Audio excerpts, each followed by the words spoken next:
Tout comme elle avait marqué le territoire français de la Provence durant l'Antiquité, l'Italie sera le fondement de la Renaissance dans une autre région française, bien loin de cette proximité géographique.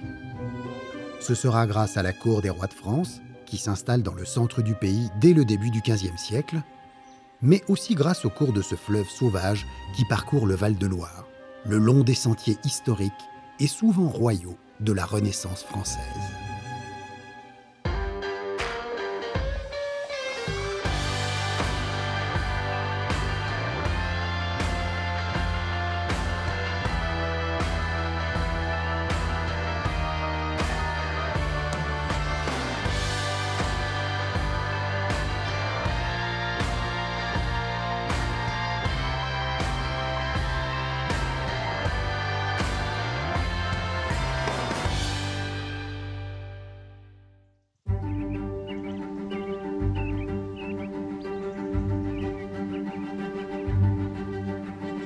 Depuis Ingrande de Touraine, à la frontière de l'Anjou, nous longeons le cours de la Loire jusqu'au majestueux château de Chambord, édifié par François Ier.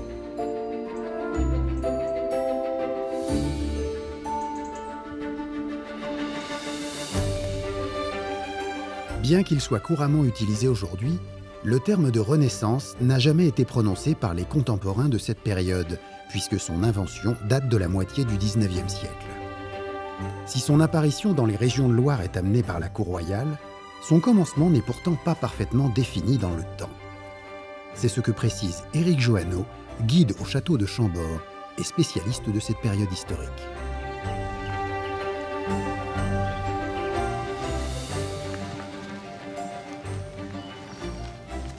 Si on veut essayer de cerner la Renaissance, il ne faut pas s'imaginer que c'est effectivement une date bien précise, avant laquelle c'était le Moyen-Âge, puis après c'est la Renaissance. Bon, souvent, quand on apprend à l'école primaire la Renaissance, c'est avec la découverte du Nouveau Monde de Christophe Colomb que ça commence. Et en réalité, on s'aperçoit que l'esprit nouveau qui souffle sur l'Europe, c'est-à-dire le monde ancien à cette époque, existe déjà depuis bien avant. Et Christophe Colomb concrétise quelque chose par cette découverte, mais il y a déjà eu des avancées, par exemple l'invention de l'imprimerie par Gutenberg au milieu du XVe siècle. Et donc l'imprimerie, ça permet de diffuser le savoir par l'écrit et de rendre le livre plus accessible, certainement aux élites plus qu'aux autres, mais bon, de diffuser le savoir. Et ça va non seulement diffuser bien sûr la Bible, mais ça va diffuser aussi des traités d'architecture par exemple, ou l'art de cultiver les choses, ou ce genre de choses. Mais ça se concrétise, en tout cas, voilà, par des découvertes, par des inventions, par un vent nouveau qui souffle dans les esprits surtout. Et dans l'architecture, ça se concrétise par l'idée que désormais, les bâtiments ne sont plus simplement faits pour se défendre ou simplement une fonction, mais aussi vont pouvoir embrasser l'idée d'être l'image de quelque chose.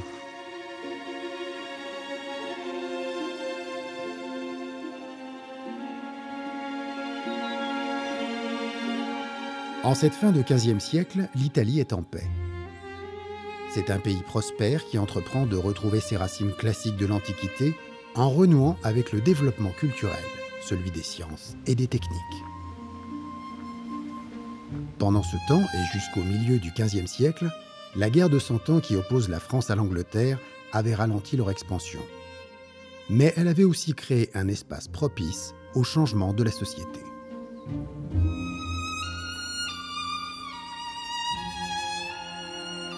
Alors la Renaissance se diffuse bien sûr dans toute l'Europe, mais il y a des endroits où elle va être plus remarquée, plus remarquable, parce qu'on construit. Et la construction, l'architecture, c'est quelque chose que tout le monde peut voir.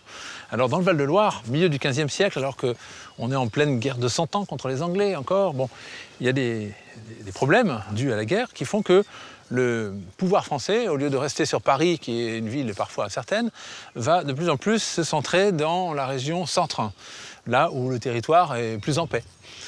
Et c'est comme ça qu'avec Louis XI, puis Charles VIII et Louis XII, on prend l'habitude de s'installer le long de la Loire, parce que aussi c'est un moyen de communication, la Loire. C'est pas simplement parce que c'est beau à regarder, c'est parce que la Loire est navigable et que les matériaux, les denrées, tout ça circule, les hommes aussi circulent, sur des bateaux sur la Loire.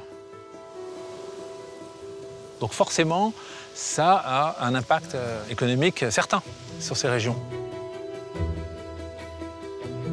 Les premières influences architecturales de la Renaissance sont apportées par Louis XII, qui, né à Blois, passera une majeure partie de son règne en Val-de-Loire.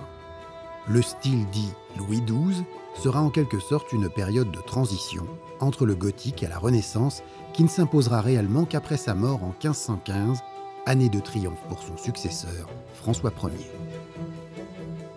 Dès lors, les châteaux forts du Moyen-Âge disparaissent au profit des châteaux-palais et commencent à proliférer aux abords de la Loire, territoire riche et fertile, symbole de ce renouveau. Si certains d'entre eux entrent dans l'histoire et sont aujourd'hui mondialement connus, leur nombre approximatif serait de 3000 sur tout le Val-de-Loire. C'est d'ailleurs l'ensemble de ce patrimoine qui est aujourd'hui classé par l'UNESCO. Au titre de ces très anciens châteaux métamorphosés par le temps, Montpoupon est l'exemple même de ces propriétés habitées continuellement depuis leurs origines, souvent médiévales. Ce château, entré dans la famille depuis plus de 2 siècles, c'est aujourd'hui Amaury de Louvencourt qui l'habite et porte le titre de comte de Montpoupon. C'est un château qui était un château en bois naturellement, qui appartenait à un clan allemand germanique qui s'appelait les Popos. Et le nom a dérivé en Mons Popo, le mont des Popos, et de Mons Popo, Montpoupon, voilà par l'histoire. Cette tour que vous voyez ici, elle est du XIIIe, mais elle a été construite sur les restes d'une tour qui était beaucoup plus ancienne, qui était beaucoup plus forte d'ailleurs. À la fin de la guerre de 100 ans, le château était ruiné par les Anglais, naturellement. La guerre de 100 ans étant finie, la Renaissance commençant à naître, il n'y avait plus de raison d'avoir une place forte, donc ils ont détruit tous ces remparts.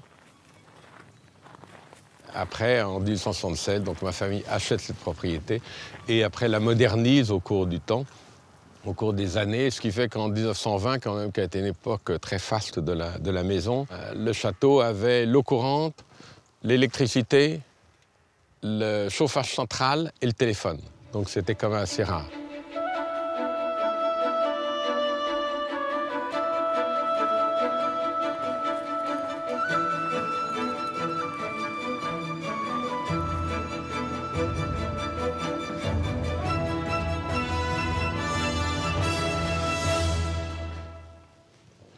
Ici, vous êtes dans le pied de la grosse tour, c'est-à-dire que la tour au-dessus, c'est celle du XIIIe, et le plafond du pied de cette tour est complètement arrondi. Après plusieurs recherches, je pense que c'était dans l'esprit de faire comme un blocos. Parce que si jamais le château était attaqué et que la tour tombait, quand vous voyez la manière dont c'est construit avec des pierres, avec des blocs de pierre très très importants, et vu la configuration que ça a, ça ne peut pas tomber, même si la tour s'écroule. Alors le seul problème, c'est que la tour va s'écrouler, et si les issues sont bloquées, je ne sais pas comment on sortira.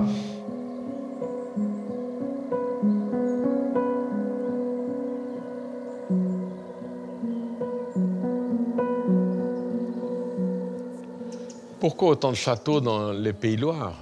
Parce que les Pays de Loire, c'était le jardin de la France. Et nos bons rois, ils savaient bien où s'installer. Parce que de Paris, c'était bien, mais ils venaient ici et ils passaient de château en château parce que c'était la douceur de vivre, comme le disait Rabelais.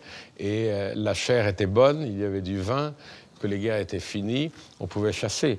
Et pourquoi la chasse à queue? Elle avait un objet très très bien défini à l'automne pour que les gens qui étaient habitués à guerroyer ne s'empâtent pas dans la bonne chair.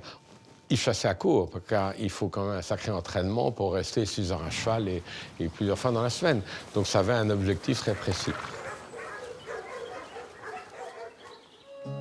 Cet ensemble de sites crée une dynamique fantastique pour la région, parce que ça ramène beaucoup de tourisme étrangers, entre autres, peuvent admirer quand même toutes ces constructions qui, à la Renaissance, ont pris un essor absolument colossal. Et nous sommes une des rares régions de France à avoir autant de châteaux aussi près les uns des autres, si vous voulez. On n'hésitait pas soit à raser, soit à rapporter des morceaux différents à tous ces châteaux. Donc c'est ce qui fait la grande variété de tous ces châteaux.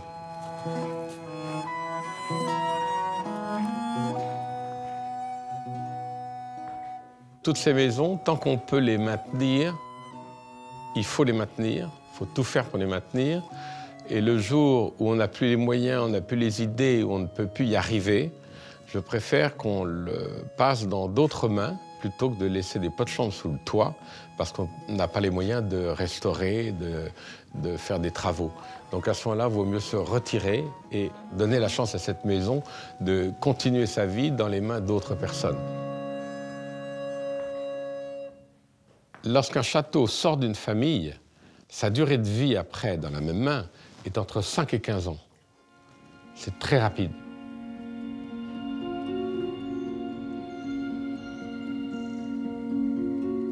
La préservation du patrimoine et sa conservation sont bien souvent au centre des préoccupations des propriétaires et nécessitent aussi l'apport de compétences externes.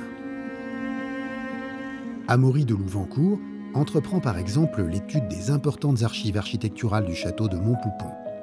Il est aidé en cela par Lucie Gauguin, professeure d'histoire de l'art, captivée par la Renaissance et son architecture.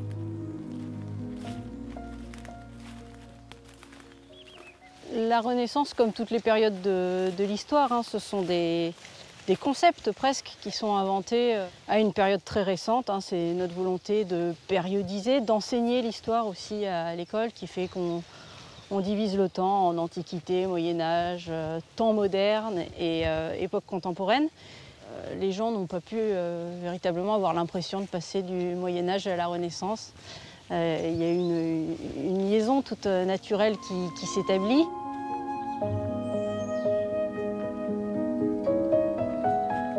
Bien au-delà de la Renaissance, même lorsqu'on reconstruit un château, on garde la grosse tour pour montrer l'ancienneté du lieu.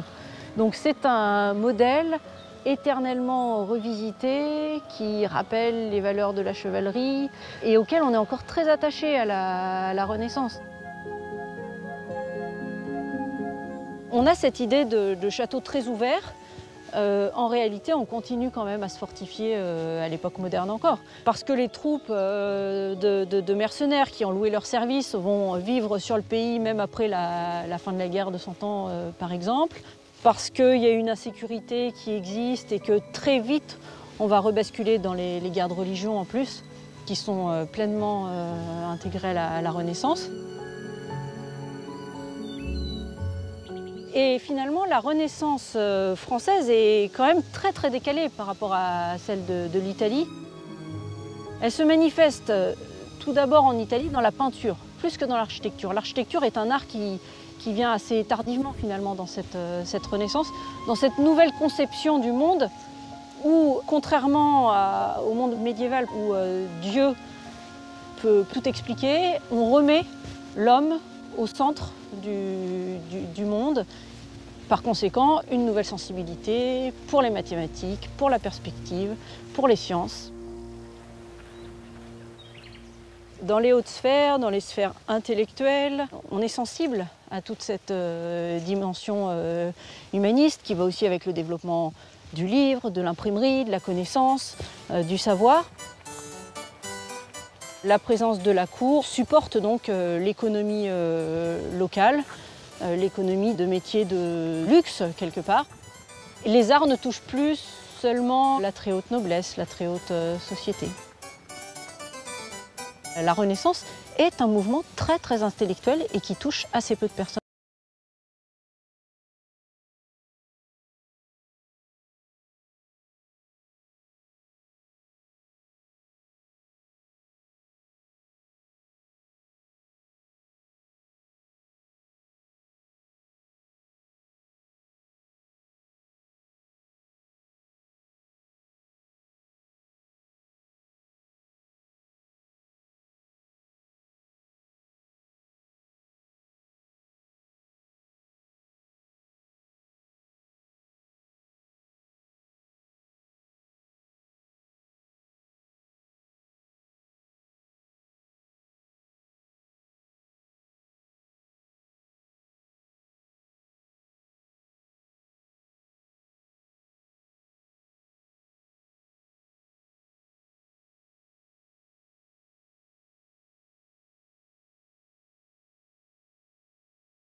Si bien en Touraine, pourquoi est-ce qu'aujourd'hui on dit qu'en Touraine ce sont les jardins de la France?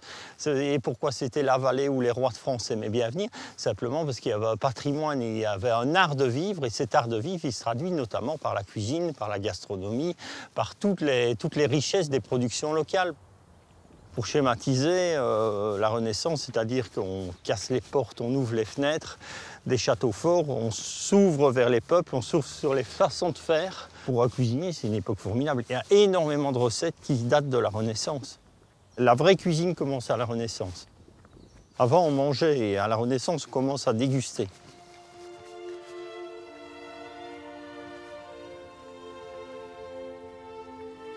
La Touraine, c'est fantastique, c'est les jardins de la France. C'est un équilibre parfait de plein de petites productions agricoles.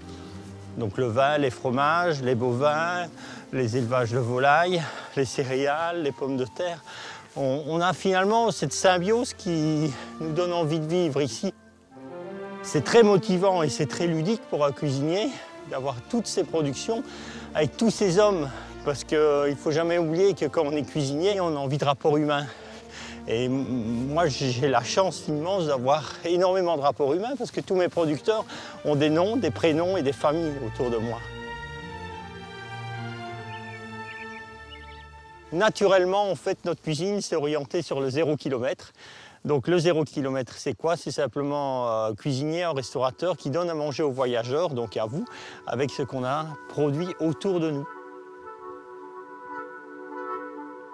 Donc on a commencé par du maraîchage et aujourd'hui on a créé une vraie ferme avec un élevage de races anciennes pour relancer, pérenniser sa façon de faire et en fait toutes ces races de volailles qui ont fait la richesse de la Touraine à partir de la Renaissance.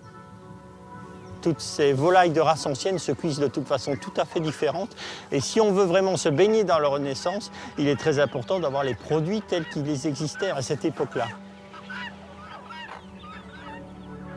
Encore plus proche de Vincent, c'est son fils Gabriel qui fournit les volailles de sa cuisine. Des races rustiques, bio et élevées dans des conditions idéales. Il y a de la Gournay, une race de Normandie, c'est une race ancienne qui date des Vikings. Puis il y a de la patate aussi par le noir. C'est une race spécifique, pareil, qu'on fait en région Centre-Val de Loire. Et c'est une patate qui est du coup qui est très rustique, qui n'a pas été sélectionnée sur le poids, mais plutôt sur la rusticité à résister au plein air. Depuis l'âge de 4 semaines, elles vivent en plein air. Donc c'est ça aussi qu'on cherche dans les races anciennes, c'est d'avoir des bêtes, des animaux qui sont rustiques, qui sont résistants au milieu naturel et puis à des périodes météorologiques extrêmes, quoi.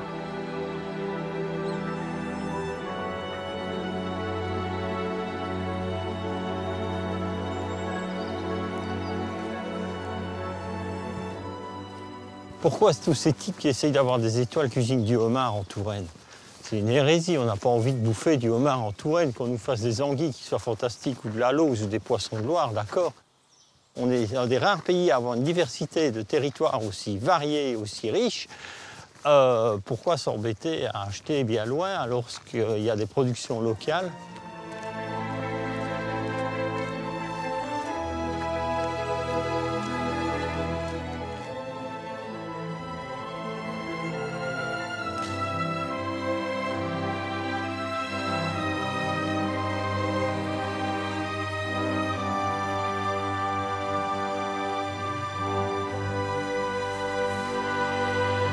La cuisine de la Renaissance, c'est très peu de chimie, beaucoup de physique. Donc c'est une cuisine peut-être plus simple, mais si on a des très bons produits, et c'est ce que nous avons en Touraine, on peut la pérenniser parce que justement, on a toutes ces saveurs qui explosent individuellement pour créer le plat. C'était généralement des cocottes dans des cuissons assez douces, des cuissons à 130, 140 degrés, jamais très vifs, un peu longues. Écailles élevées par Gabriel, avec évidemment les fruits que j'ai ici dans la saison. Du raisin, on va enrober la caille avec une feuille de vigne, c'est des viandes parfois un peu sèches, et la feuille de vigne va permettre justement de garder l'humidité et la tendreté de la chair de la caille.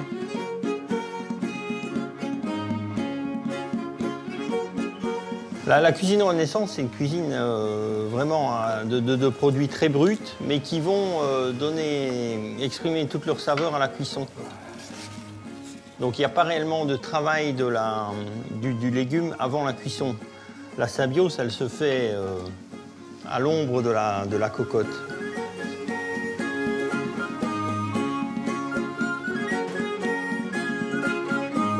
Le foie gras aussi, c'est un très bel exemple de la Renaissance. Le foie gras ça a été en fait une découverte en gros des Égyptiens qui se sont rendus compte que le canard il avait une propension naturelle à migrer. Ensuite, les Romains l'ont bien mis au point en gavant les canards, notamment avec des figues. Vous voyez, tout se retrouve. Et ensuite, après la chute de l'Empire romain, le foie gras disparaît pendant tout le Moyen-Âge, en gros, pendant une dizaine de siècles. Et justement, la Renaissance, on retrouve justement le foie gras. La Renaissance, c'est la base de la cuisine actuelle, quoi.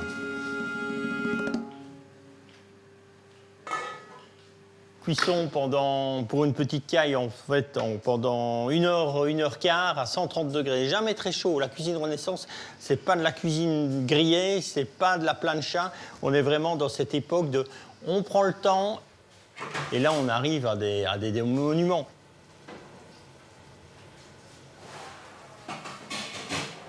La Renaissance symbolise aussi par beaucoup de cuissons mijotées, et on ne perdait rien. Donc vous allez faire une volaille qui va être mijotée dans un bouillon. Vous allez évidemment récupérer le bouillon. Il est hors de question de jeter quoi que ce soit.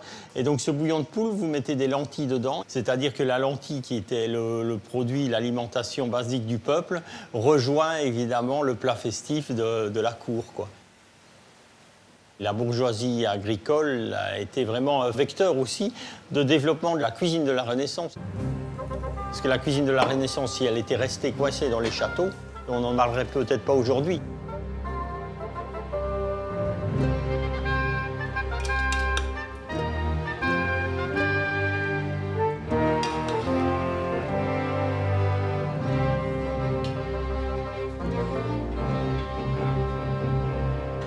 Ouverture de cuisine, Lancelot de Casteau, édité en 1620.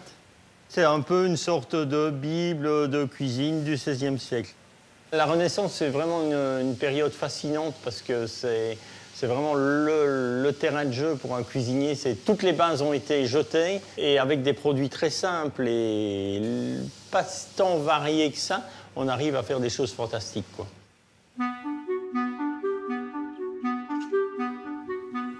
La diffusion de la connaissance à la Renaissance est en grande partie héritée de savoirs souvent plus anciens, issus d'Orient et collectés au cours des siècles précédents. Mais la généralisation de l'imprimerie en Europe au cours du XVIe siècle va révolutionner l'accès au savoir. Au long de la Loire, à proximité des riches domaines, tout est réuni pour que progresse l'ensemble du territoire.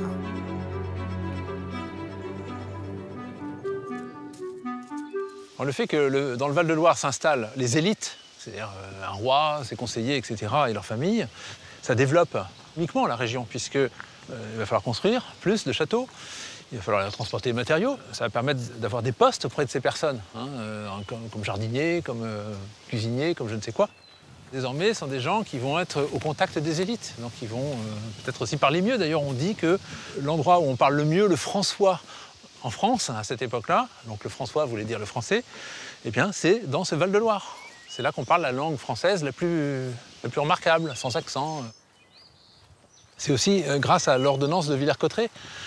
Cette ordonnance, signée par le roi, stipule que désormais, ce n'est plus le latin qu'il faut utiliser pour les textes administratifs ou juridiques, mais le français, ou le François, comme on dit à cette époque. Pour François Ier aussi, contribuer tout au long de son règne à essayer de faire une sorte d'unité françoise de son pays, eh bien, c'est vraiment chercher à être quelqu'un de plus puissant.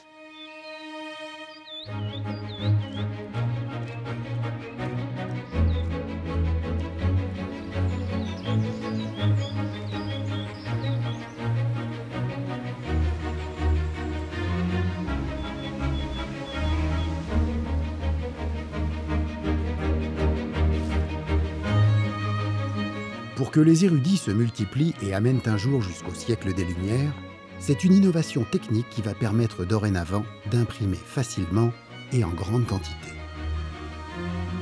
C'est à très peu de choses près ce que fait encore de la même façon aujourd'hui Christelle Faure, typographiste à Dior.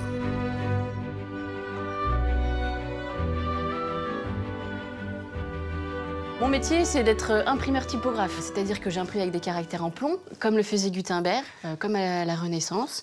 On utilise des petites lettres en plomb qui sont séparées les unes des autres et on vient les assembler pour faire des projets éditoriaux ou des cartes de visite, des faire-part de mariage, etc. Alors l'atelier du typographe ressemblait vraiment à ça. Gutenberg, il n'a pas inventé l'imprimerie par rapport à ce que l'on dit d'habitude. Gutenberg, lui, il a inventé le caractère en plomb, donc l'alliage, la fabrication des lettres, et la presse. Il a inventé ces deux choses-là qui font que l'une et l'autre vont correspondre et vont être utilisées pour imprimer. On parle de pied de page pour dire que c'est le bas de la page. On parle de en-tête parce que c'est le haut du livre. Tous ces vocabulaires, en fait, ont été utilisés par rapport au corps humain, donc aussi par rapport à la Renaissance, puisqu'on va utiliser le corps comme instrument de mesure. Pour composer, on a ce qu'on appelle une casse. Une casse, c'est ce type de tiroir-là. Dans ce tiroir, en fait, il y a toutes les lettres de l'alphabet qui sont placées de manière très simple.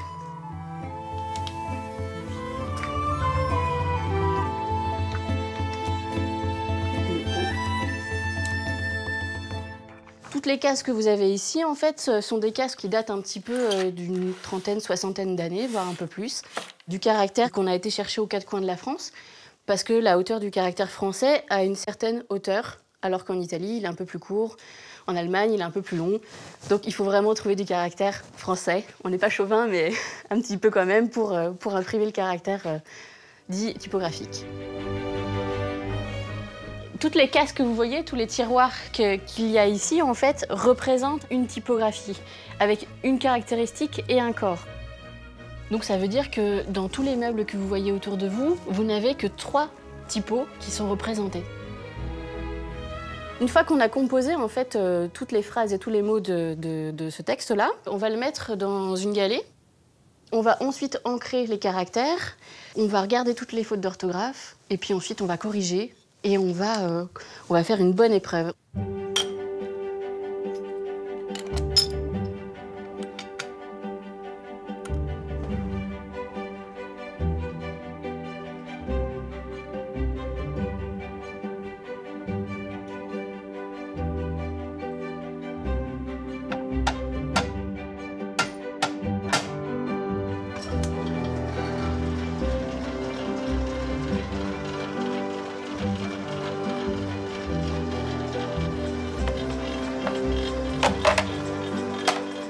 Les machines utilisées par Christelle ont été fabriquées au milieu du 19e siècle.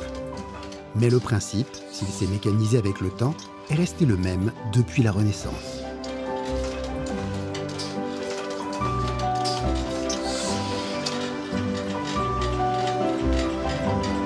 À l'époque, il y a eu beaucoup d'atlas qui ont été imprimés. C'était les imprimeurs qui se disaient « Tiens, je vais aller chercher les voyages qui ont été faits, je vais aller chercher les différentes choses qui ont pu être découvertes et on va en faire un livre pour pouvoir diffuser ce savoir-faire. » Donc il y avait les deux tenants, à la fois l'éditeur qui allait chercher le contenu et à la fois les personnes qui écrivaient, qui allaient se présenter chez l'éditeur pour sortir un livre.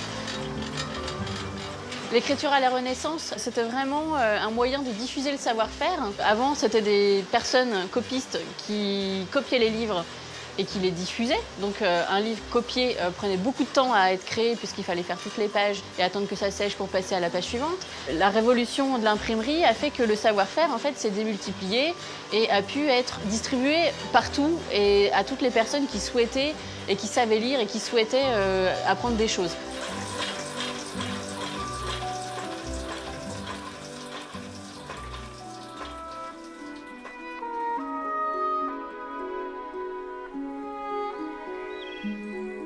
La multiplication des imprimeries est un des facteurs importants des évolutions de la Renaissance, en touchant tous les secteurs de la société.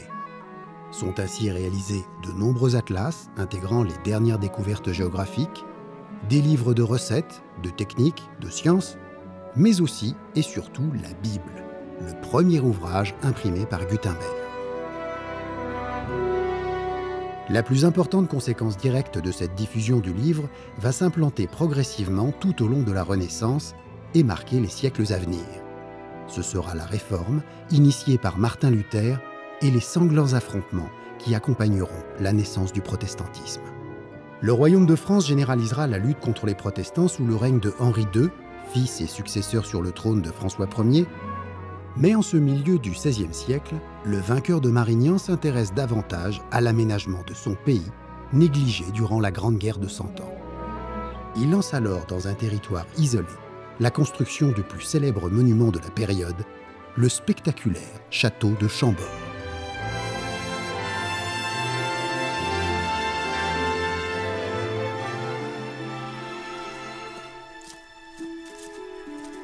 On peut penser que c'est un peu une folie de construire un château pareil dans un endroit si inhospitalier, mais en même temps, on est tellement dans l'esprit de défi de construire quelque chose de nouveau qu'on veut absolument se lancer dans l'entreprise.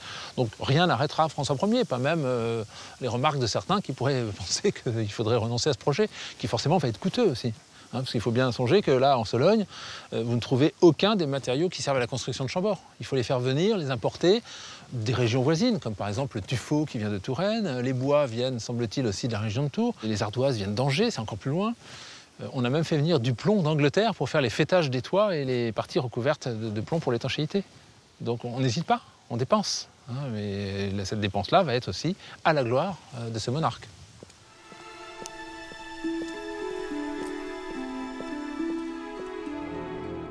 Donc si François Ier s'installe ici, dans un marais, à l'abord d'une forêt, et puis un petit peu loin de tout, c'est qu'il veut être un peu comme Saint-Jérôme au désert. C'est-à-dire qu'il veut être reculé, retiré, à l'écart.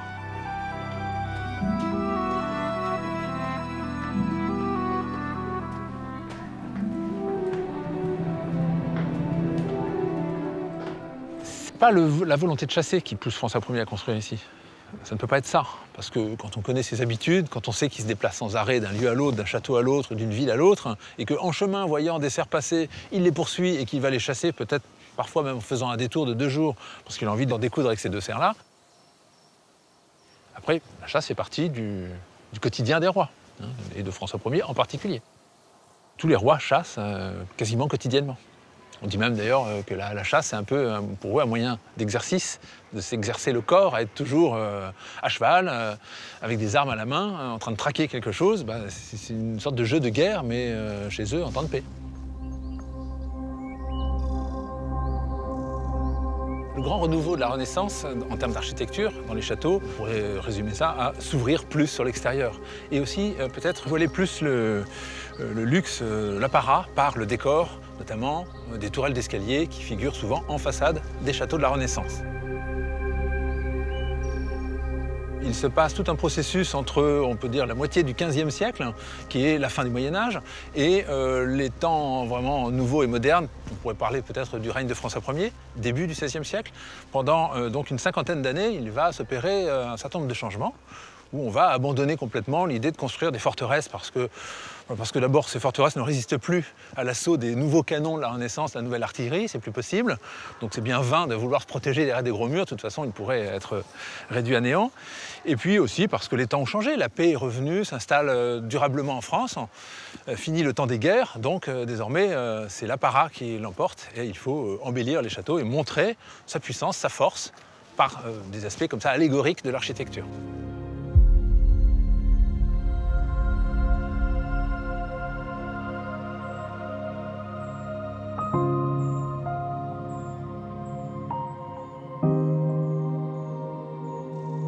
Alors, la nouveauté aussi au temps de la Renaissance, c'est que désormais, celui qui va faire le dessin du plan, il va accéder un peu à ce rang d'artiste.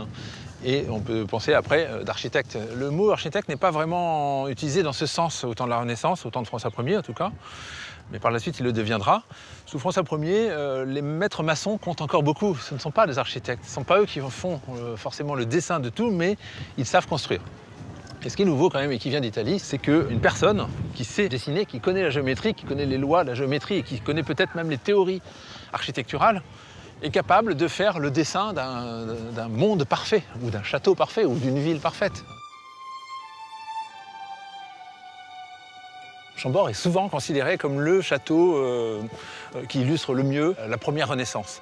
parce que dans son architecture extérieure, on le perçoit encore comme une sorte de château fort, puisque la partie centrale et principale de ce château se nomme le donjon, par exemple, et que c'est une grosse bâtisse carrée à 4 grosses tours d'angle, vraiment massive, et qui impressionne. Au premier coup d'œil, on a presque l'impression d'être face à une forteresse, mais très vite, on s'aperçoit que par son décor, c'est quand même une forteresse d'opérette, hein, et qui est là plus pour donner l'illusion de force, même si ce bâtiment n'est pas fait pour combattre. Alors là où l'architecture de Chambord montre justement toute une modernité, déjà dans l'extérieur, la profusion de fenêtres, la grandeur aussi des fenêtres, hein, parce que ce sont vraiment de très grandes fenêtres. L'utilisation de pilastres en façade, tous ces piliers, vous voyez, qui scandent verticalement les façades, qui se terminent à chaque fois par un chapiteau sculpté, finement sculpté. Donc là, on cherche vraiment, c'est ostentatoire, hein, tout ça. Et puis dès qu'on élève le regard vers les parties les plus hautes, et qu'au niveau de la balustrade de la terrasse, on voit surgir toutes ces cheminées, tourelles d'escalier, tours lanternes, etc., là, on est dans la magie, le spectacle, vraiment le spectacle architectural.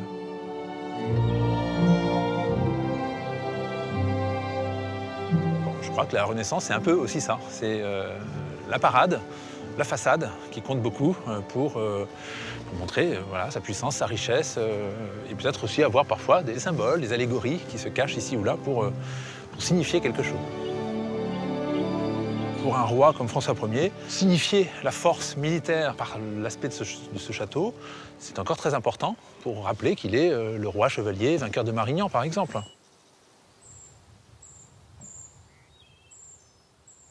Alors aujourd'hui, les abords de Chambord, l'abord immédiat du château, quand on arrive par le côté nord en tout cas, c'est de rencontrer un jardin à la française. Ça ne fait pas partie du programme d'origine. Aucun jardin n'est envisagé par François Ier, semble-t-il, en tout cas lorsqu'il construit Chambord. Ce qui est envisagé au contraire, c'est de délimiter dans le territoire un vaste parc, clos d'un mur, qui est commencé donc sous François Ier, mais qui se poursuit après son règne. Le parc est gigantesque, puisqu'aujourd'hui, il a à peu près la taille de Paris intramuros. Il fait 5500 hectares, grosso modo, et il est cerné d'un mur continu, qui fait 32 km de long. Donc c'est quand même quelque chose d'assez impressionnant, et qui a subsisté jusqu'à nos jours, 500 ans après.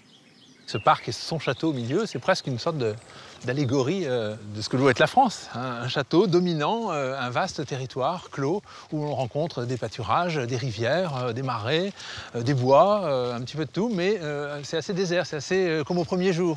C'est pas l'image du paradis, mais pas loin. Enfin, on est dans l'idée d'un endroit désertique.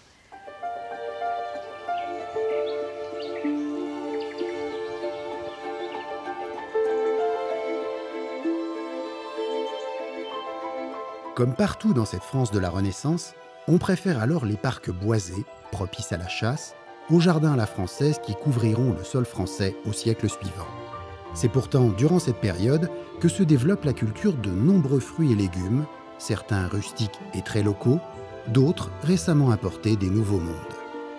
Lorsque Binet, conseiller de François Ier, fait construire Valmer, les plans du château n'échappent pas à cette règle. Les jardins ne seront conçus qu'au XVIIIe siècle. Aujourd'hui, ils présentent un terrain d'expérimentation et de redécouverte pour Guillaume, chef jardinier du château.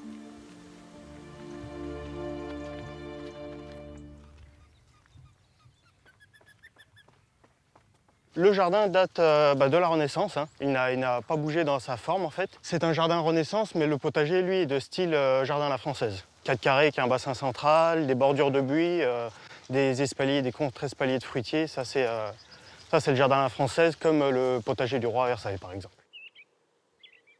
Avant Renaissance, il y avait très peu de culture, mais c'était assez restreint, quoi. C'était surtout beaucoup de céréales ou de légumes feuilles, on va dire. À l'époque, ils se basaient beaucoup sur la symbolique et tout ce qui venait de terre, ils rapprochaient ça avec l'enfer. Et du coup, on ne mangeait pas de légumes qui venaient de la terre. Alors, pas des pommes de terre, tout ce qui pousse en terre n'aurait pas été mangé, quoi.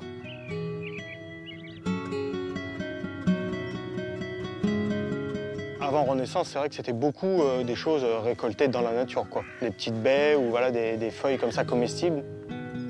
On récupère les feuilles qu'on fait cuire, bouillir, et ça se mange comme de l'épinard. Et durant la Renaissance, en fait, les voyages ont apporté beaucoup de choses dans la cuisine française et même européenne, avec les découvertes des Indes et du coup beaucoup d'épices qui ont été ramenées. C'est à partir de cette période qu'on a commencé à manger des pommes de terre, du maïs, de la tomate, qui eux sont issus des Amériques. mentalités ont changé, ont évolué. Du coup, on cultive, on travaille le sol. Pour le coup, maintenant, on fait aussi du légume racine. Donc, on n'a plus cette symbolique. C'est un peu oublié, c'est un peu dépassé. On se met à faire des très grands potagers, donc comme ici ou au château de Versailles. Et donc, on cultive beaucoup de fruits et légumes de tout genre. C'était beaucoup aussi pour impressionner, pour montrer sa puissance. Donc là, je parle pour les tablées royales plutôt, mais voilà.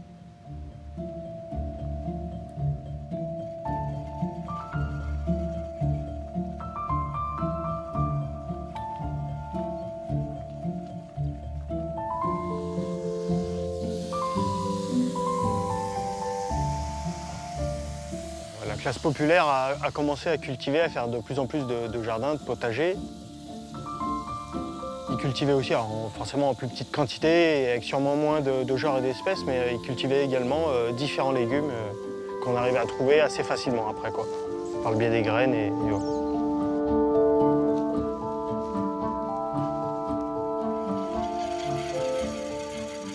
Sur l'ensemble, sur les 5 hectares aménagés, il y a entre 1200 et 1500 espèces différentes de végétaux. Je vais tester des choses, des petites curiosités qui vont avoir des fruits ou des légumes avec des formes bizarres ou des couleurs qu'on ne connaît pas ou qui se trouvent très peu. Toujours dans l'idée de faire découvrir aux gens et d'avoir aussi un jardin atypique et qu'on a envie d'aller chercher, d'aller fouiner pour découvrir ce qui peut s'y cacher, s'y renfermer, quoi.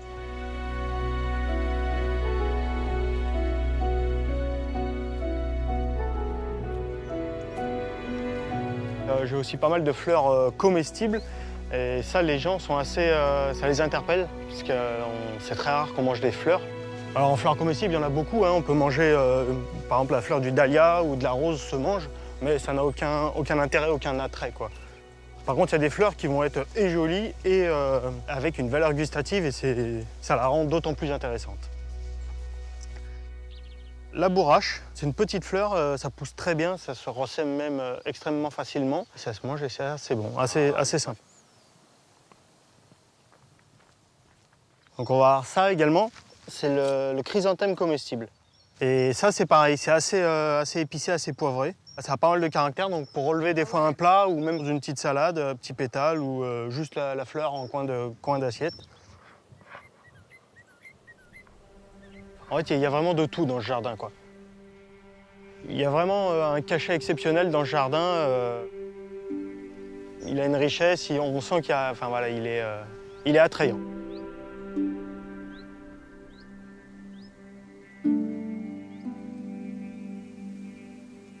Pour un château comme celui de Valmer, le jardin pouvait à la Renaissance se limiter à offrir une production vivrière destinée aux occupants et aux salariés du domaine.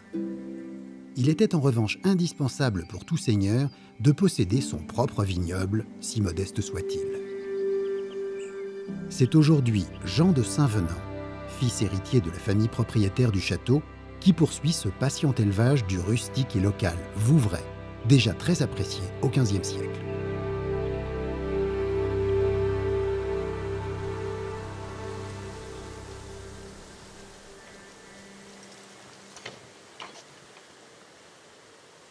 Donc là, nous entrons dans la cave principale du domaine. C'est la cave de vieillissement du vin.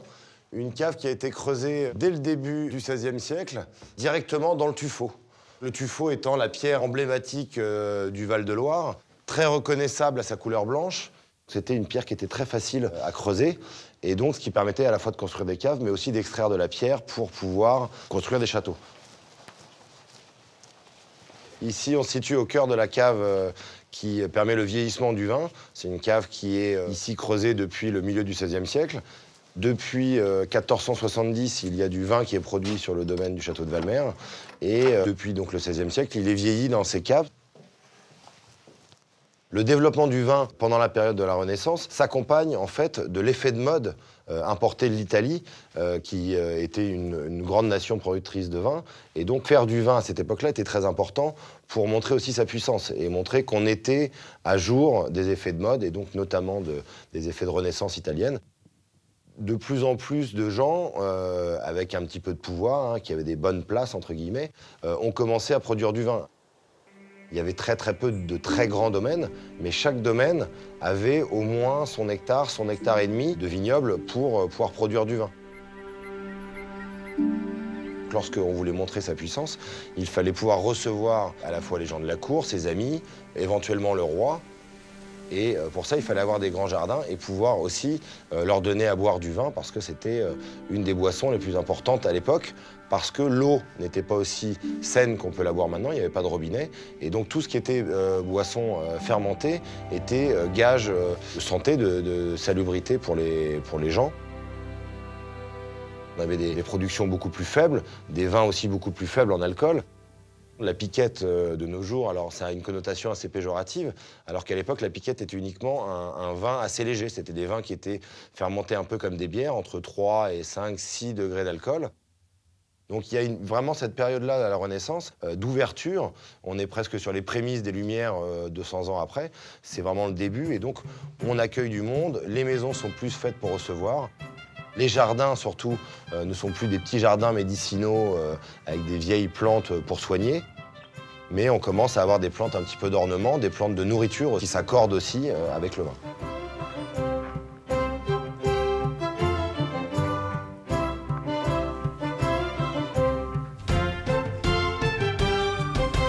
Donc là, on arrive dans la partie de la cave qui sert à l'élaboration de la méthode traditionnelle. C'est l'un des types de vins qu'on produit dans l'appellation Vouvray, qui est une appellation du Val-de-Loire. Et on a la particularité de ne travailler qu'un seul cépage, qui s'appelle le Chenin Blanc, qui est très emblématique du Val-de-Loire. Donc là, on est vraiment avec la méthode traditionnelle. Donc après une première fermentation dans les cuves, on va initier une deuxième fermentation naturelle aussi dans les bouteilles.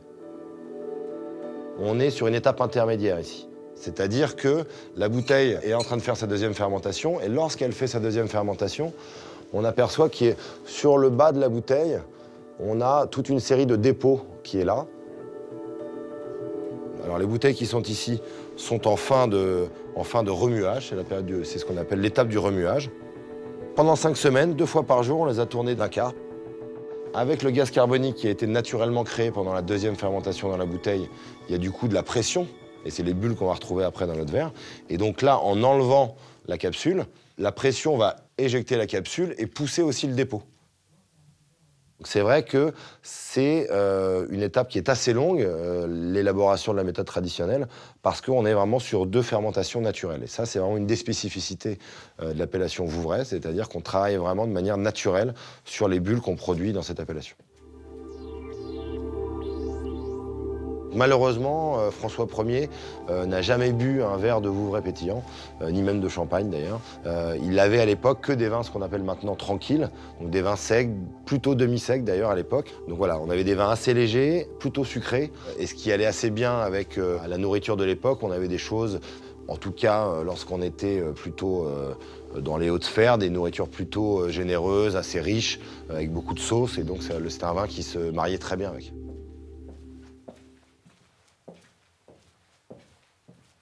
Très rapidement, depuis le 5e siècle, ici dans le Val-de-Loire, il y a eu de la vigne. Et puis on a un climat qui permet aussi la culture de la vigne, un petit peu océanique sur les températures et semi-aride par rapport aux précipitations. Et donc c'est des températures qui permettent à la vigne à la fois de pousser et le peu d'eau, entre guillemets, permet d'éviter à ce que des maladies viennent sur les feuilles.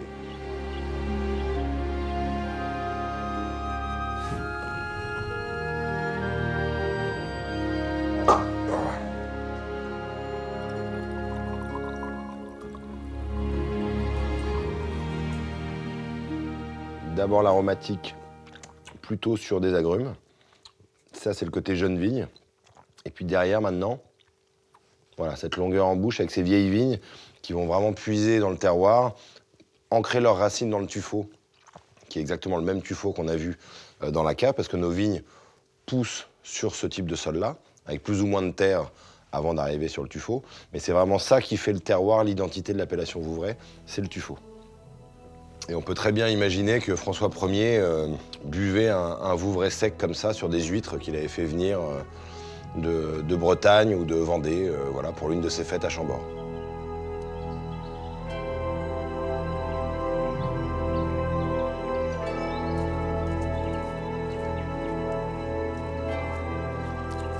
Perçue le plus souvent comme un renouveau du monde, la Renaissance est en fait la première étape d'un nouveau développement de l'humanisme dont l'apogée n'interviendra qu'avec l'avènement des Lumières, un siècle plus tard. C'est aussi le moment où se forment des identités locales et des sentiments d'appartenance qui n'existaient pas auparavant. Et que pour la première fois s'impose l'idée d'Europe et d'une appartenance commune de tous ces peuples à une même entité. Alors, si la Renaissance commence quelque part entre le milieu du XVe siècle et le XVIe siècle, c'est-à-dire entre l'invention de l'imprimerie et puis peut-être la découverte du Nouveau Monde par Christophe Colomb, dire quand elle se termine, c'est là aussi un peu délicat, mais disons qu'on peut considérer quand même que tout le XVIe siècle est le siècle de la Renaissance et qui se terminerait peut-être juste avant Henri IV avec la fin des derniers Valois, Charles IX, Henri III, qui sont les descendants de François Ier direct, qui ont connu les guerres de religion. Et voilà, ces dernières périodes où, après les guerres de religion, la France commence à se restabiliser et rentrer dans un certain calme revenu. Vous pensez que c'est tout ça la Renaissance, voilà. Alors, sous Louis XII, on parle de première Renaissance pour décrire l'architecture, ou les arts en général. La seconde Renaissance viendrait plutôt avec le règne d'Henri II et ses descendants, c'est-à-dire par exemple Charles IX et Henri III, où là on commence à calibrer un peu plus, à théoriser, disons, l'esprit de l'architecture. Donc on pourrait dire que la deuxième Renaissance est un peu plus classique, hein, voilà, et un petit peu moins folle que la première. Dessinant la carte de la Touraine et du Val-de-Loire, la Renaissance française laisse à l'histoire une esthétique immortalisée par des monuments où se pressent aujourd'hui les peuples du monde entier. Elle laisse aussi et surtout les bases d'une civilisation de communication et de savoir que nous perpétuons encore aujourd'hui.